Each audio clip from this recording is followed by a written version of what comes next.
Muchísimas gracias, Muito doctora. obrigada, doutor Alonso. Estamos já aqui com o painel. Quero dar as boas-vindas a Alessandra Ramos Maqueda, intérprete, tradutora de inglês e português, com mais de 20 anos, trabalha em advocacia pelos direitos das pessoas trans, atual presidenta do Instituto Transformar, membro da Brazilian Black Coalition for Rights e da rede Afro-LGBT Latin American and Caribbean Network.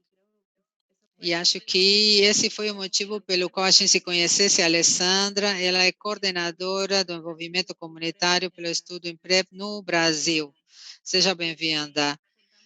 Também contamos no painel com César Galindo, da Guatemala. César Galindo Arandi, ele trabalha faz mais de 30 anos com HIV, em projetos voltados à população-chave, no contexto de maior risco em 5 países da América Central, e também na implementação da vigilância sentinela das ITS. Ele participou na elaboração de guias nacionais para o atendimento e a prevenção das ITS e o HIV na região da América Central. Seja bem-vindo, César. Obrigado por estar com a gente. E damos também as boas-vindas à doutora Alonso. Muito obrigada pela sua apresentação, dando tanta informação que será guia, norteador, né? Gostaria de começar perguntando, neste contexto tão desafiador apresentado pela doutora Alonso, com percentuais significativos de redução do atendimento, o que devemos fazer no curto prazo para reverter a situação? Por favor. Sim, então, eu tenho pensado aqui, no caso do Brasil, a gente foi extremamente afetado por conta da pandemia em graus diferentes, porque o Brasil tem uma região continental, e a gente conseguiu manter os serviços de telemedicina, que é uma boa notícia. A gente tem uma rede ampliada de serviços, a gente está ampliando o serviço à PrEP, que são o acesso à PrEP para a população, que são importantes, mas outras barreiras estruturais também impedem o acesso dessa população, da população mais pobre, da população negra, da população LGBT e da população trans.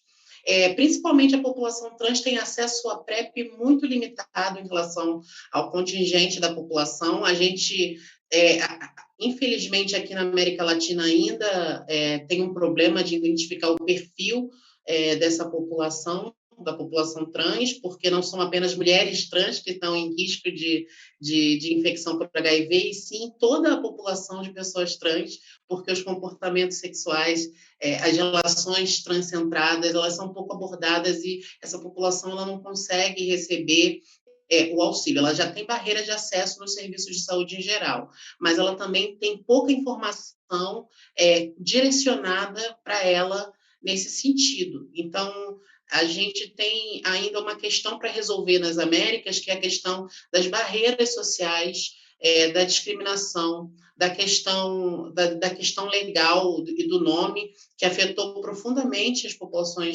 populações mais pobres, LGBTQIA+, aqui no Brasil, as barreiras de legislação, mas também como na vida real se aplica, porque a gente tem algumas legislações, mas infelizmente só pessoas brancas de classe média acabam acessando os benefícios, em contraposição das pessoas mais pobres, que são a maioria da população LGBT, assim como as pessoas mais pobres são a maioria da população no Brasil. Muchísimas gracias, Alessandra. Muito obrigada, Alessandra. Estamos te ouvindo. Muito obrigado.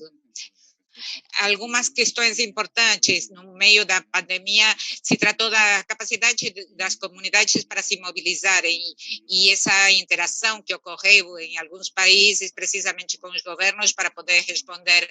O que foi dito pela Mônica como uma oportunidade, a questão dos modelos comunitários que no ano passado ocorreram muito e houve uma adaptação, mas estamos voltando aos modelos anteriores. Mas essa capacidade de resolução que tiveram as comunidades para levar medicamentos, tudo isso realmente teve impacto e foi um aspecto importante.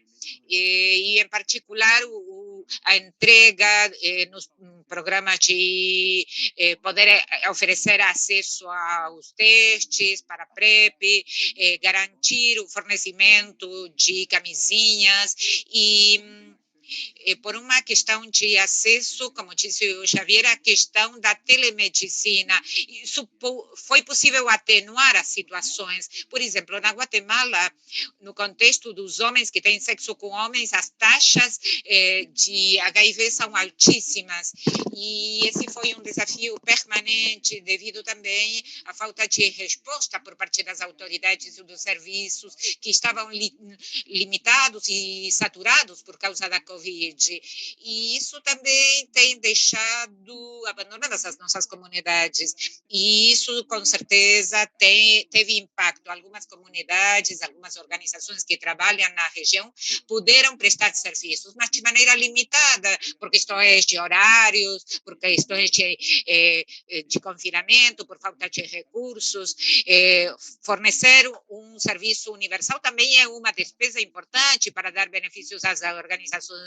E muitas organizações na região, no contexto da Guatemala, abriam os serviços para alimentar as populações e deviam fechar por causa da Covid, por falta de insumos, por falta de resposta e de assessoramento também, de caráter técnico para o manejo da biossegurança.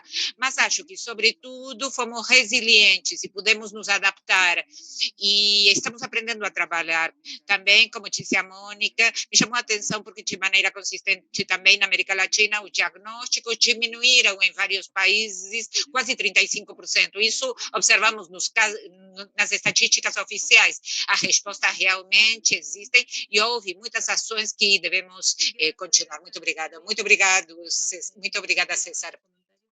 E sobre um dos comentários feitos sobre esse envolvimento e dos serviços comunitários, e quero voltar para a Alexandra e dizer como foi no Brasil, como os serviços comunitários responderam para esta negação do serviço ou encerramento dos serviços por parte do Estado, para fazer prevenção. Ativas tu micrófono, por favor. A gente vive uma situação complexa no Brasil desde 2017 na implementação da PrEP, porque nós tivemos uma eleição presidencial e um presidente que é negacionista e tem uma visão preconceituosa enorme contra o HIV e acaba influenciando também a atitude de parte da população nesse sentido. Isso dificulta as questões de política. Por exemplo, no Ministério da Saúde, as informações que eram voltadas diretamente na linguagem de pares, ou seja, voltada para as populações chaves, muitos materiais foram cortados ou então foram reeditados, imagens foram tiradas, sites específicos para a população de homens que fazem sexo com homens, materiais sobre pessoas trans e risco de infecção foram tirados. Na questão dos serviços comunitários, muitos foram interrompidos por conta do Covid, por conta do excesso das equipes médicas em trabalhar com isso, mas a rede comunitária funcionou. A rede comunitária entre nós funcionou, né? Nós tivemos que buscar ajudas, eu acho que isso nas outras mesas também foi dito, a gente teve que buscar ajuda, a gente teve que falar, não houve sequer nenhum tipo de planejamento para populações vulneráveis, como pessoas que vivem com HIV, no sentido dos serviços de Covid. Houve sim a questão da telemedicina, que foi um ponto positivo, é um ponto positivo, mas a gente teve dificuldades e relatos de muitas partes do Brasil, onde pessoas que vivem com HIV ficaram sem medicamentos, e também houve interrupção também da PrEP, né, por medo, mas assim, é importante dizer que essas medidas elas são insuficientes, porque grande parte da população brasileira vive sem acesso à internet, sem condições de distanciamento social adequadas, vivem em favelas com a pobreza extrema, e a gente está falando de uma população complexa. Então, se a gente falar, eu estou falando porque eu represento a comunidade LGBTQIA+, que vive ainda com casos mais agravados por conta de toda essa situação das barreiras que já são estruturais, mais ainda essa situação econômica. 23% a mais numa pesquisa que foi realizada aqui no Instituto Nacional de Infectologia aqui do Brasil, demonstrou que 23% a mais da população, em relação da população LGBT, sofreu em relação à população geral, com a dificuldade no sentido de econômica, de sair de casa, de poder se locomover para poder acessar o serviço de saúde, mesmo que o serviço estivesse disponível. Muchísimas gracias, Alessandra, por compartir también esta Muito experiencia. obrigada, Alexandra, por compartilhar a sua experiência do Brasil. Os dados que nós observamos na apresentação da doutora Alonso eram tristes, entristecem, por colocar um adjetivo. A nossa região recuou bastante em prevenção. E como foi dito na sessão anterior, alguns países até estão reduzindo para o ano que vem, estão reduzindo ou limitando a resposta frente a HIV. Então, o que podemos fazer nos próximos meses, no período imediato, para dar resposta e retomar o pulso da resposta ao vírus de HIV? Começo pela doutora Alonso. Obrigada. Estava pensando no que você falou sobre a redução das condições. Acho que, evidentemente, uma das lógicas é continuar. Devemos buscar estratégias para sermos mais eficientes e efetivos. Subir para o carro que tem gasolina. Estou me referindo à integração, tanto no nível dos serviços quanto e até como sociedade civil. A sociedade civil, LGBT, de hepatite, de HIV, isto é, maior integração. E dessa forma vamos poder ter uma resposta com maior impacto e eficiente. Para sermos mais eficientes, os governos deverão buscar estratégias com as comunidades. Isso é claro, evidente. Uma coisa que não mostrei, mas que eu posso compartilhar, dados de alguns países, dessas cascatas de prevenção, foram desagregadas pelos serviços oferecidos pelos governos e os serviços oferecidos pelas comunidades. E dá para ver como, evidentemente, os serviços oferecidos pelas comunidades têm uma cobertura e um impacto bem maior. Isso ainda é uma coisa que, digamos, está em uma pendência de antes, né? E se a gente quer ser mais eficiente nesse novo cenário, é uma das coisas, uma das medidas por onde devemos continuar. Bom, uma grande tarefa, sem dúvida, para poder fazer esse link entre sociedade civil e governo. César, escutamos você. Muito obrigado. Acho que, alinhado o que comentava a Mônica e a experiência vivida aqui na Guatemala durante o período da quarentena, acho que um aspecto maravilhoso que aconteceu aqui foi a integração do discurso único, o discurso entre todas as populações, que não tinha sido observado isso nos últimos anos aqui na Guatemala. Todas as populações nos unimos num único discurso, pensando no bem-estar das comunidades. Isso foi muito importante, porque um processo que não era visto com relação ao HIV da época da AIDS, dos anos 90, quando todas as comunidades estavam, né, padecendo. Então, devemos mensurar os dados das cascatas apresentados por Mônica são importantes. Os dados sobre a retenção das populações são mínimos, e isso está dizendo que as brechas de prevenção continuam sendo grandes. Não é um problema da Covid, a ênfase é na cascata de prevenção, e que está dizendo muitas coisas. Uma coisa que mencionava Alejandra, desculpe, no início do fórum, foi que não estamos detendo as novas infecções, não há mudanças. Devemos trabalhar, devemos usar os dados, e um aspecto importante é mencionar também o que dizia a Mônica sobre o papel que tem as comunidades na resposta. Na Guatemala, o atendimento às populações-chave é feito 70% por parte das comunidades. O efeito é importante, deve ser replicado. O papel das comunidades será determinante. Trabalhar também com os governos e que nos permitam participar, porque ao longo da história fomos os mobilizadores das respostas, geramos mudanças importantes. Obrigado. Bom, muito obrigada, César. Acho que devemos aprender da experiência da Guatemala para tentar unir o discurso em que seja um único discurso, a sociedade civil com uma agenda articulada. Alessandra, por favor, escutamos você. No Brasil, 99,9% dos serviços médicos são oferecidos pelo governo, mas os serviços de acolhimento psicológico, os serviços de trocas de experiência e de informação especializada, com linguagem específica focada para a comunidade, é feito pela comunidade.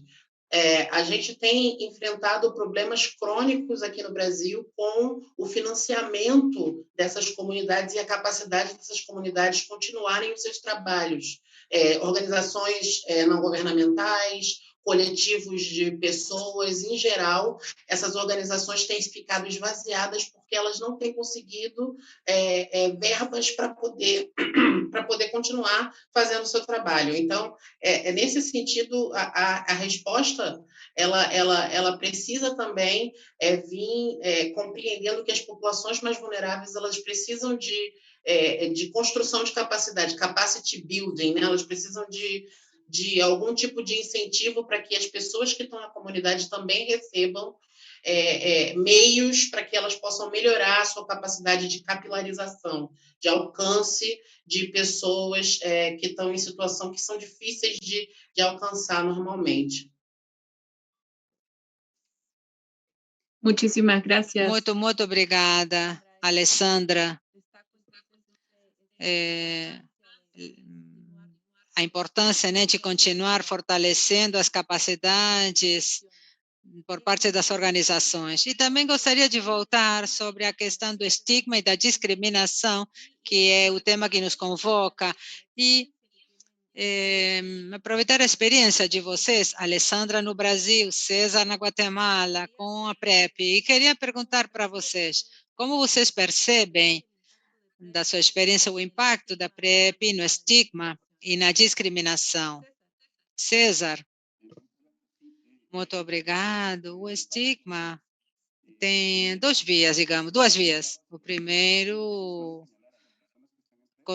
as pessoas que utilizam a PrEP dizem que estão procurando fazer sexo sem preservativo, pessoas que vivem com HIV ou que são promíscuas ou que gerarão um impacto maior nos recursos estatais pelo fornecimento de medicamentos. Então, lidar com essa situação dentro das comunidades é uma estratégia que deve ser abordada. Um estudo feito com a Universidade de Carolina do Norte, encontramos que muitas pessoas têm dificuldades para continuar na PrEP justamente por medo ao estigma dentro das comunidades. Por outro lado, nos deparamos com provedores de serviços que têm dificuldades para compreender a importância da prevenção combinada, a prevenção baseada em medicamentos dentro das populações. Um desafio a implementação da PrEP na Guatemala. Inicialmente, as organizações que promoviam tinham dificuldades porque nenhuma organização das populações-chave apoiava a cooperação. O Ministério da Saúde não concordava, enfim, um processo de trabalho de muitos anos. A UPS foi um parceiro incansável, uma parceira, né? Também com o HIV, que se posicionaram a favor das organizações. E aos poucos essas brechas foram se encurtando. O país, vários países da América Central estão preparando as políticas para a PrEP, Salvador, Honduras, enfim, Costa Rica, Panamá. Nós veremos uma expansão da PrEP no próximo ano nesta região. Será determinante. O melhor será liderado pelos governos, mas é necessário fundamentalmente a apropriação de uma estratégia por parte das populações. Um aspecto importante que está acontecendo na Guatemala é que, neste momento, a PrEP está sendo liderada pelas comunidades. As mulheres trans têm uma clínica e há 2 clínicas na Guatemala que já estão fornecendo para mulheres trabalhadoras sexuais, 2 clínicas que estão fornecendo para homens que fazem sexo com homens. Obrigado. Obrigada, César. Alessandra, por favor, gostaria também de conhecer se a PrEP teve um impacto positivo na redução do estigma e da discriminação para as pessoas da diversidade sexual, pessoas vivendo com HIV. Bom, aqui no Brasil a PrEP foi implementada com pouca resistência, mas existe um pânico moral, sim,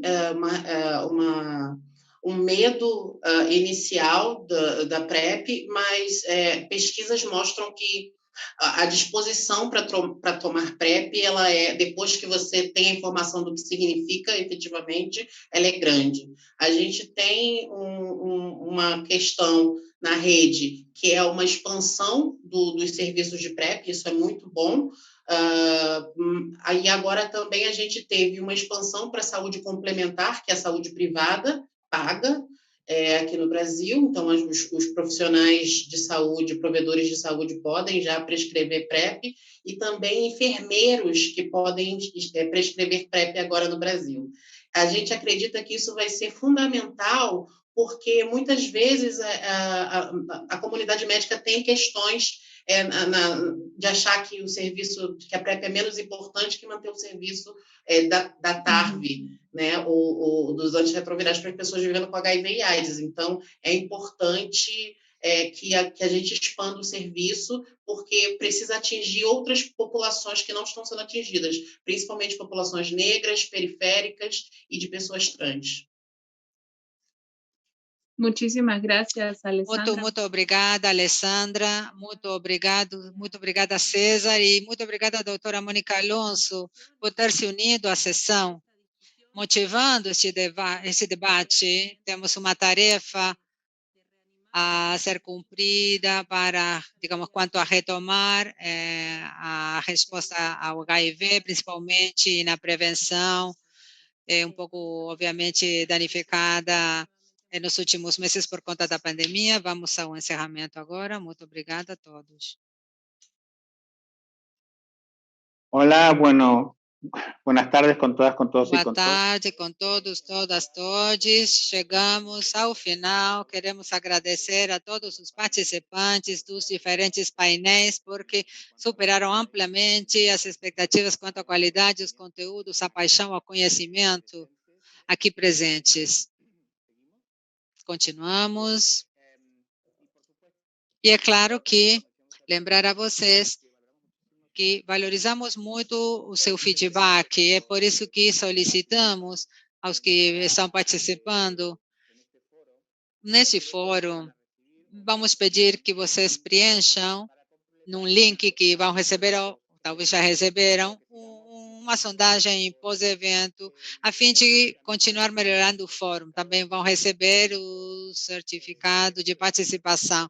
Tudo isso será encaminhado via e-mail e o incentivo para preencher a sondagem é ter digamos, me corrijo, para receber o certificado, vocês devem ter preenchido a sondagem ou a pesquisa. Antes de encerrar a sessão, gostaria de frisar o agradecimento a Lara, Karim, Lince, que são as 3 pessoas que fizeram que esta reunião fosse possível de ser feita com um trabalho muito intenso, tanto para a marca, para mim foi uma honra acompanhar o resultado. Obrigado a Bairoli Education, e obrigado a todos por ter estado essas 3 horas compartilhando esse fórum de estigma e discriminação. Esperamos que no ano próximo possamos estar novamente juntos e ver os progressos e os desafios. Muito obrigado a todos, todas e todos.